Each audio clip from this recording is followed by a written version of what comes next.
ธิบายเกี่ยวกับ OTC บัญชีเงินให้กู้ยืมแก่ลูกค้าบทฝึกหัดข้อที่ 5 เกี่ยวกับการจัดสรรหนี้ข้าพเจ้าชื่อนางสิริวัลย์พันธวงศ์ ข้าพเจ้าชื่อนางไสมณีหงส์ข ข้าพเจ้าซื้อนางจุอี้ธรรมวงศา พระเจ้าสนางาลาลีเยนหนู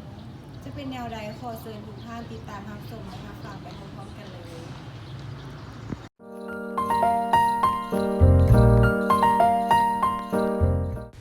ข้อที่ 5 วันที่ 31 เดือน 12 2015 สภาสินเชื่อของธนาคารได้เห็นดีจัดสรรหนี้ใหม่ ให้ท่านสมศักดิ์เป็นหนี้ต่ำกว่ามาตรฐาน ต้นทุนเงินกู้ปกติของท่านสมศักดิ์เลขหมายบัญชี 1205111 จำนวน 30 ล้านกีบ และดอกเบี้ยค้างรับเลขหมายบัญชี 1205711 จำนวน 3 ล้านกีบ วันที่ 31 เดือน 3 2016 สภาบริหารธนาคารได้เห็นดีจัดสรรหนี้คืนไม่ให้แก่ท่านสมศักดิ์เป็นหนี้สงสัย วันที่ 10 เดือน 4 2016 ท่านสมศักดิ์นำต้นทุนเงินกู้มาชำระจำนวน 5 ล้านกีบ และดอกเบี้ยเงินกู้จำนวน 1 ล้านกีบเป็นเงินสด วันที่ 31 เดือน 12 2015 ธนาคารได้จัดสรรหนี้คืนไม่เป็นหนี้ต่ำกว่ามาตรฐาน โอนต้นทุนเบื้องหนี้จดหนี้ต่ำกว่ามาตรฐานจำนวนเงิน 30 ล้านกีบ เบื้องหมีจดหนี้ควรเอาใจใส่จำนวนเงิน 30 ล้านกีบ จากนั้นก็เก็บคืนเงินแห่เพื่อความเสี่ยงนี้ควรเอาใจใส่โดยเอาต้นทุน 30 ล้านคูณให้ 3% เท่ากับ 900,000 กีบ เบื้องหนี้จดเงินแห่เพื่อความเสี่ยงนี้ควรเอาใจใส่ 900,000 กีบ เบื้องหมี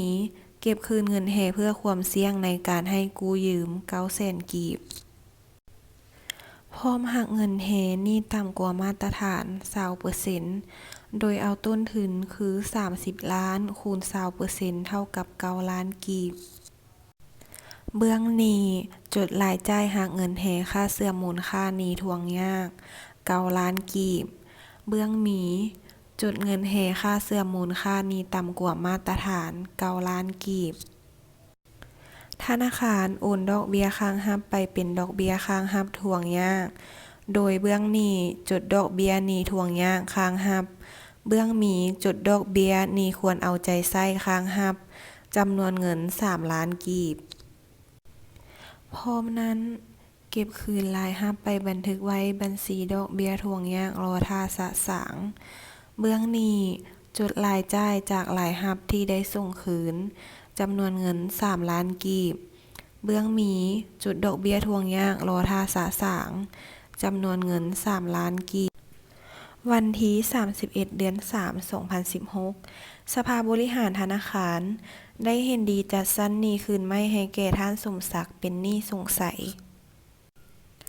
โดยการโอนต้นทุนเบื้องหนี้จดหนี้สงสัยจำนวนเงิน 30 ล้านกีบ เบื้องหมีจดหนี้ต่ำกว่ามาตรฐานจำนวนเงิน 30 ล้านกีบ เก็บคืนเงินแห่ค่าเสื่อมมูลค่าหนี้ต่ำกว่ามาตรฐาน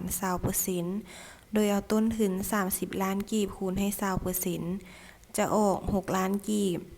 จากนั้นก็ลงบัญชีเบื้องหนี้จดเงินแห่ค่าเสื่อมมูลค่าหนี้ต่ำกว่ามาตรฐาน 6 ล้านกีบ เบื้องหมีก็จดรายรับเก็บคืนเงินแห่ค่าเสื่อมมูลค่าหนี้ทวงยากจำนวนเงิน 6 ล้านกีบ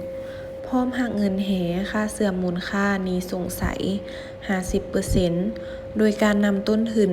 30 ล้านมาคูณให้ 50% จะเท่ากับ 15 ล้านกีบ การบันทึกบัญชีเบื้องหนี้ลงรายจ่ายหักเงินแห่ค่าเสื่อมมูลค่าหนี้ทวงยาก 15 ล้านกีบ เบื้องหมี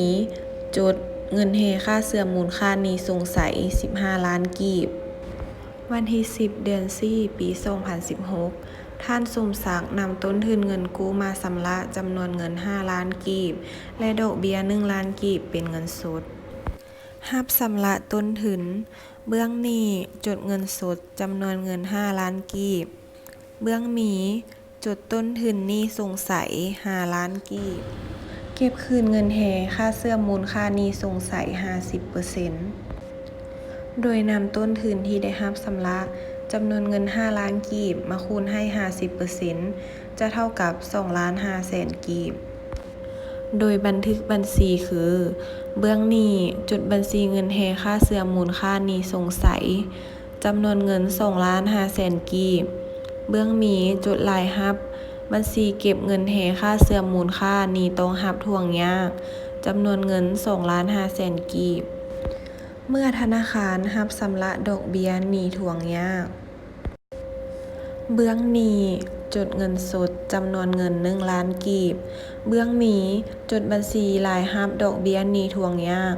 จำนวนเงิน1ล้านกีบพร้อมนั้นต้องล้างบัญชีดอกเบี้ยทวงยากรอท่าสะสางเบื้องหนี้จดบัญชีดอกเบี้ยทวงยากรอท่าสะสาง